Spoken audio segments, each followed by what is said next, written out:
Sincèrement, la notoriété, je vois pas une grande différence. Que j'ai 2 millions d'abonnés, 10 millions ou 500 000, ça me change rien. Je vois pas en quoi ça pourrait me changer en fait. Je reste toujours la même personne. Et sinon le jeu continue de changer. Clairement, le jeu n'est pas le même le jeu n'est pas au même stade qu'auparavant. Chaque semaine, il y a quelque chose qui change énormément en jeu.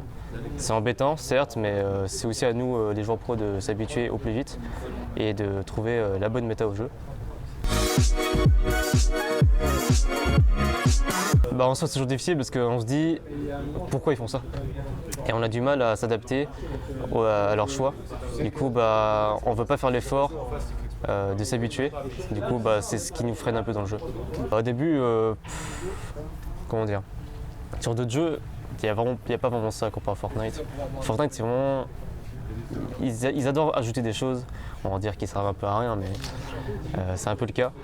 Mais sinon, le fait de s'habituer, c'est quelque chose qu'il faut accepter, clairement. Car au début, personne ne le faisait. Tout le monde se plaignait comme quoi c'était naze.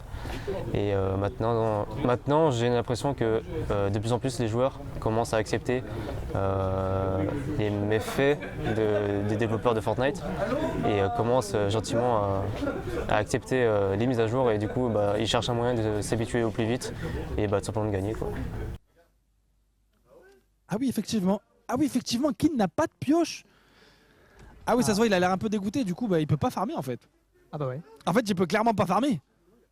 Sur le moment, l'IEM, j'avais déjà entendu quelqu'un qui est dans le même rangé que moi, qui avait crash, et j'avais entendu qu'il n'y avait pas de remake. Du coup, je me suis dit, j'espère que ça va pas arriver à mon tour, car je sais qu'il n'y aura pas de remake. J'ai crash une fois, pas de remake. Il y a une game où j'ai pas de pioche, ils s'en foutent, hein, clairement. Puis j'avais clairement la haine, car en vrai, j'étais tellement bien stuffé quand j'avais pas de pioche, et j'aurais pu faire quelque chose et même limite arriver premier. Mais malheureusement, faut faire avec, quoi. Donc, clairement, c'est frustrant, mais il faut juste passer à autre chose, car on sait que s'il y a un problème qui va se passer, dans tous les cas, on peut rien y faire. Car les développeurs, déjà, ils vont pas changer grand chose, et tout ce qu'on doit faire, c'est accepter et passer à autre chose. Actuellement, non.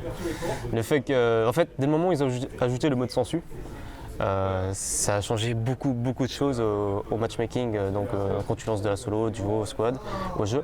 Et dès le moment où ils l'ont enlevé, ça a tué, ça a entre guillemets tué le dynamisme du jeu. Et du coup, ça donne plus envie de jouer. Les seuls moments où je prends plaisir, c'est quand je fais les entraînements, c'est-à-dire les parties privées. Tu sais que les joueurs pros jouent d'une certaine manière, que les gens, on va dire, pas très forts au jeu jouent. Donc du coup, c'est des games où tu t'entraînes pour des compétitions. Du coup, tu as conscience que chaque chose que tu fais durant ces parties, ça peut t'aider à t'améliorer sur les prochaines, en fait. Comparé si tu fais de l'arène ou comme ça. On dirait pas, mais Fortnite, c'est un jeu très compliqué. Donc il y a le fait de savoir se déplacer, donc avec les zones, etc. Le fait de savoir construire, c'est clairement pas évident. Le fait de faire des bonnes décisions en fin de zone, car le fait que tu en fasses une mauvaise, c'est que tu es mort, clairement. Il faut gérer, il faut gérer le fait de s'habituer chaque semaine avec les mises à jour.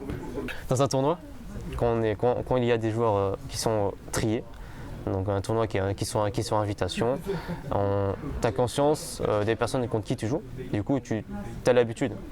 Mais quand tu te retrouves contre 90% des personnes que tu connais pas, tu sais pas ce qu'ils vont faire et ça stresse. Clairement, le jeu, déjà, vu sa situation, ça aide pas, avec les bulles, avec la zone mouvante qui a changé il y a très longtemps, mais ça change beaucoup de choses. Clairement, ça fait stresser, quoi. Je perdais un petit peu confiance avec la World Cup, du sens où je perdais tous mes moyens. En fait, le stress fait perdre tous ses moyens, du coup, je faisais un petit peu n'importe quoi. Et j'ai décidé d'en parler avec Hunter sur la façon de comment on jouait. Et on s'est juste fixé on s'est juste fixé des rôles pour être sûr de qui fait quoi. Ce qui m'a aidé à gérer le stress, c'est le fait d'avoir fait les événements comme le 3, la TwitchCon, d'être dans un grand espace devant un grand nombre de spectateurs. Et d'un point de vue extérieur, quand tu es sur place, on dirait pas, mais on fait pas vraiment attention. Du sens où tu as ton écran devant toi, tu restes vraiment concentré jusqu'au bout, mais tu n'as pas conscience que derrière, il y a par exemple 1 million de personnes qui te regardent, ou 100 000, etc. Et le fait de savoir ça, une fois l'événement terminé, ça t'aide à gérer un peu le stress et de ne pas penser à ça. Du coup, à force, on va dire que tu accumules de l'expérience et tu t'habitues. Est-ce qu'on peut dire que les 4 sont là?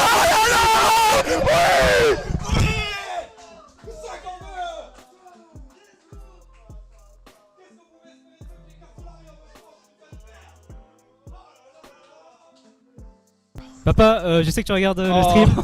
Du coup, je te souhaite joyeux anniversaire. Oh là là. T'as 40 ans. J'espère que ce petit cadeau te fera plaisir. Et moi, je vais à New York, hein, mon pote.